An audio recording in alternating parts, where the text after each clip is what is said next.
Hello and welcome to the space that gives you inspiration on work, on life, and how to balance both worlds. I'm on the life side of things this month because February is a month of love. And so I'm also wearing a red. Let's put in the mix. But anyway, February is such a special month for me because also I celebrate 10 years of marriage. 10 full years, guys. Excuse me, everybody, are you hearing? 10 years. I have cooked for 10 years. I didn't think I would go past 2, but here I am 10 years later. But I wanted to share this week, because I promised you guys, I'll share my own personal love story and what happened with my husband and I, because, you know, I saw all of your comments about my exes and my first kisses and all of that stuff.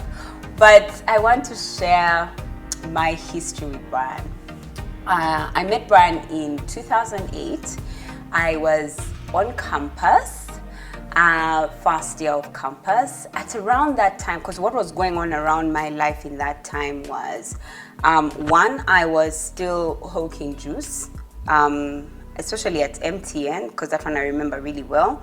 I was also the girls that do promotions at supermarkets. That's also one of the things that I was doing around that time.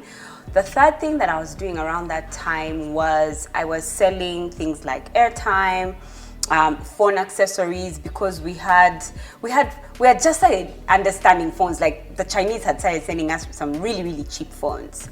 But also, I was in a long distance relationship at that time.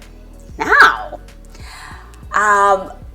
to communicate with my friend, I needed to have to go to an internet cafe because the Chinese were still bringing us these really analog phones.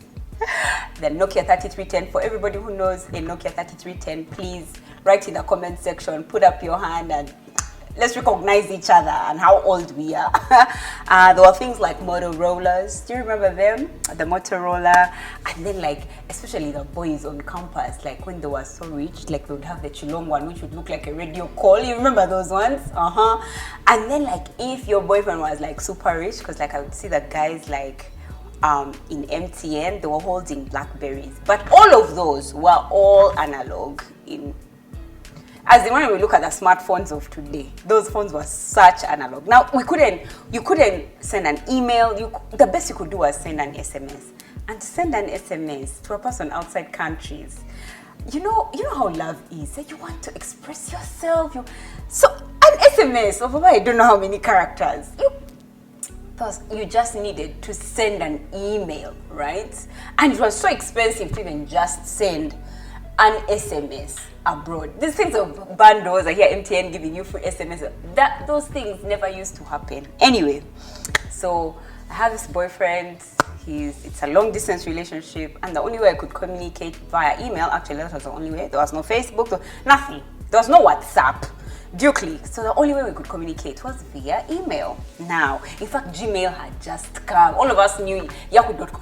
All those who know Yahoo.com, who have Yahoo email addresses, please register in the comment section because we should have a party. Yeah, we're really old.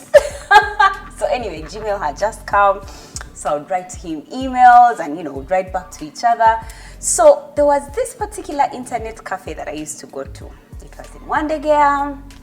It was really where we used to hang a lot. Actually, Wandegea became such a central place for me because that was Watoto Church was nearby, my cell was nearby, school was nearby. I could get to MTN easily to sell my juice. I could get easily to downtown to get my phone cases, and all of those things that I used to sell to people, their phone accessories.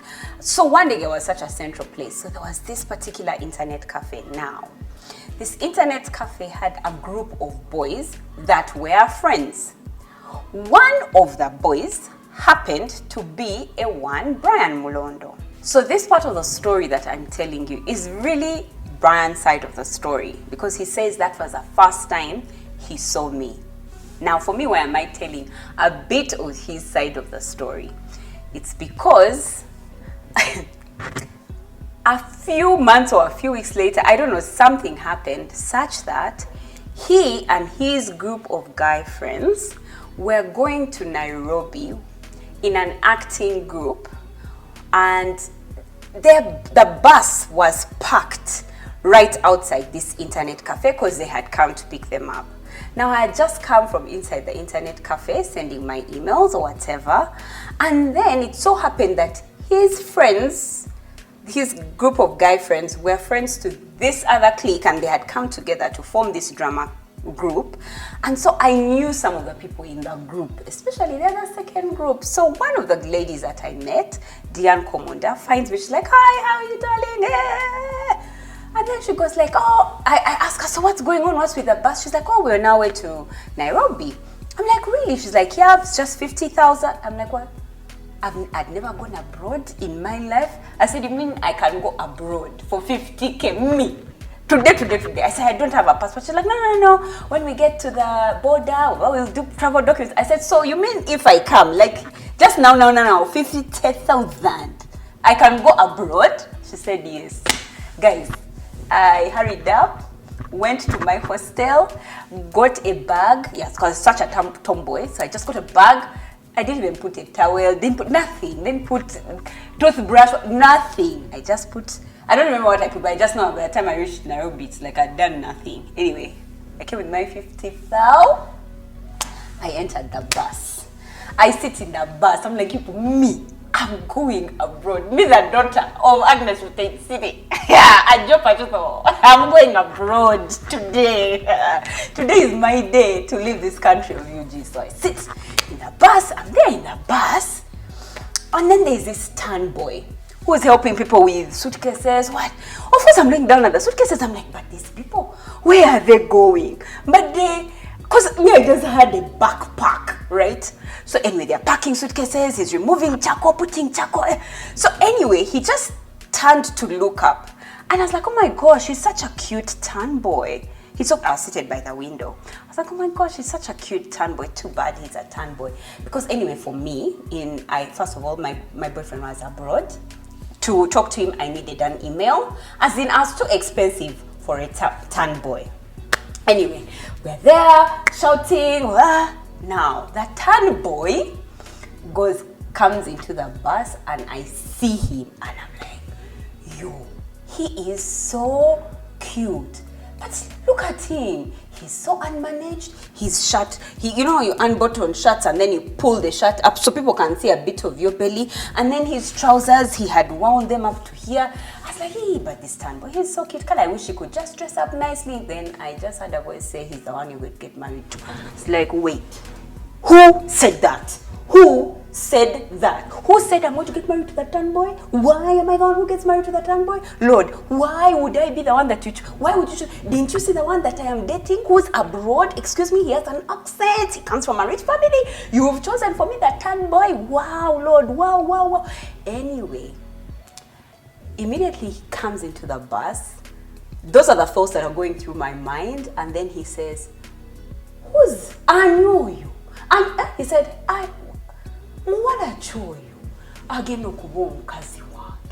he said that like on the first, okay, well, in my opinion, it was my first day to see him, but he'd said he'd been seeing me at the internet cafe all this time. So when he saw me, he just said, you people, see my wife. Guys, it was so scary what happened in that moment, because I was like, he didn't say it to me for me to then feel that he's the one that I'm going to get married to. He said it after I thought through it and I was quarreling with God, and then he says it.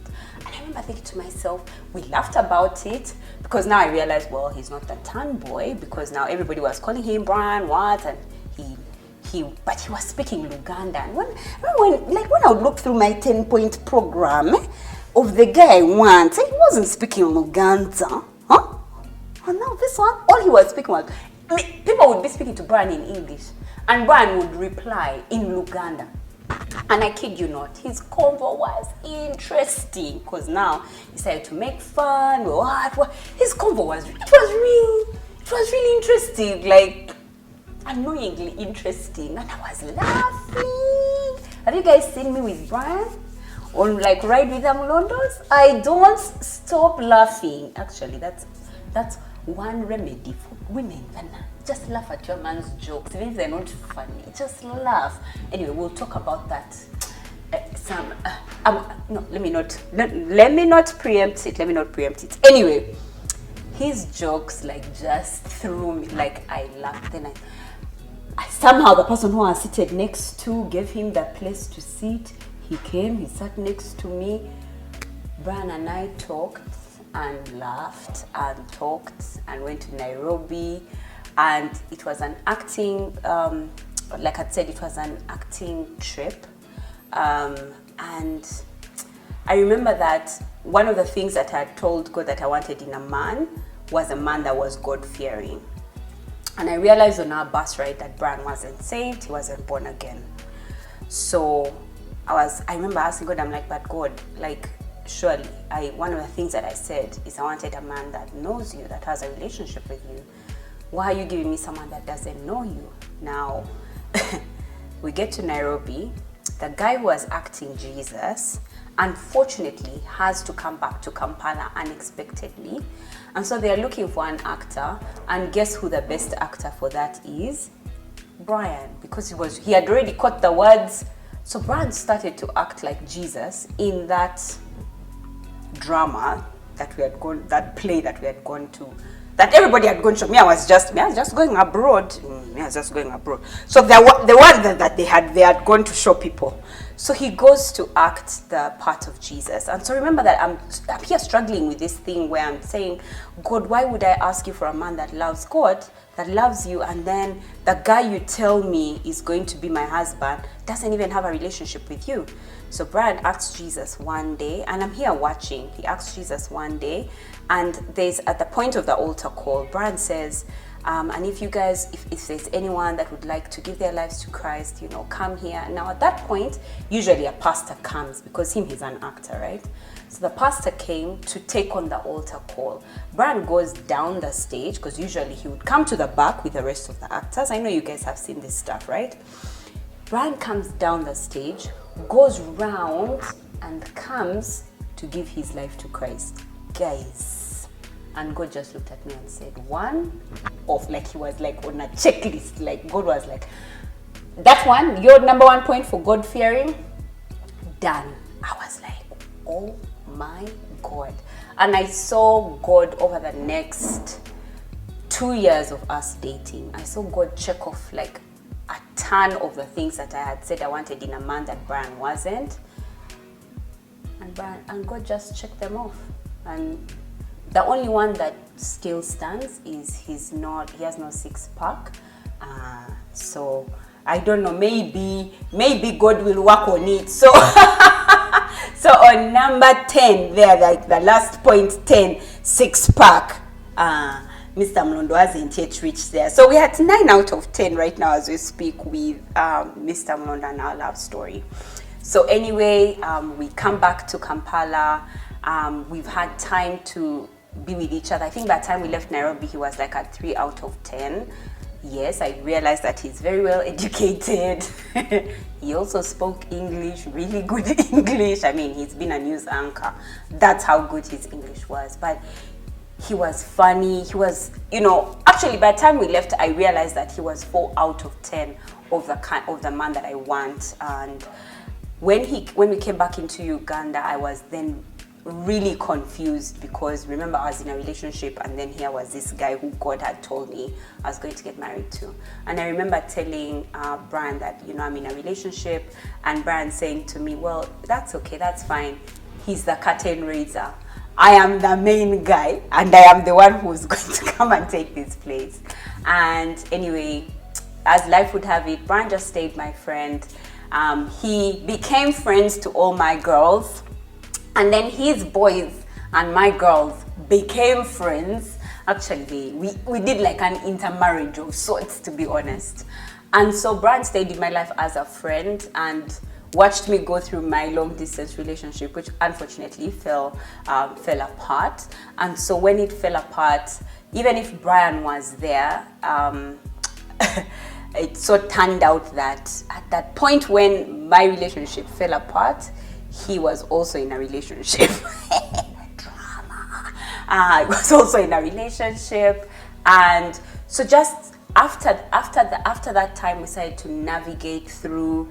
He left the relationship that he was in, and even when we were both available for 2 years, we didn't date. We knew that we were going to get married. I kept saying that his future consumption, I know we are going to get married, there's no rush getting married, so I'm in no hurry. And so we had some time apart without dating. I was dating other guys, he was dating other chicks, until finally we said, let's get this. And so on February 14th, he proposed to me the first time. And after that first time, I remember saying no to his proposal, because he took me to a hotel and then proposed, and then everybody knew that I was getting married, and I didn't like that. My dream proposal was to wake up with a ring on my finger, and no, he took me to a hotel, lights, camera, action, and I didn't like that. And I remember giving him back the ring and saying to him, Brian, I don't think you know me well enough by the time you can do a proposal this public for me. And so we went through a journey of just trying to know each other in that time. And when he did finally do the final proposal that got me accepting, it was in a car parking lot. We were going to a wedding, and he said, I just can't imagine going another day without you being my wife. And he proposed to me in a parking lot. Now for me, that is the true proposal for my character. And so he proposed, I said yes, and then we took 1 year to go through counseling before we could get married. Now, as we get closer to my own, anniversary, 10th year anniversary, Brian will be here and will share the lessons that we've learned over the past 10 years of being married. You don't want to miss next week. Call your friends, share this video, subscribe, comment. Until next time, I can't wait to see you. Bye-bye.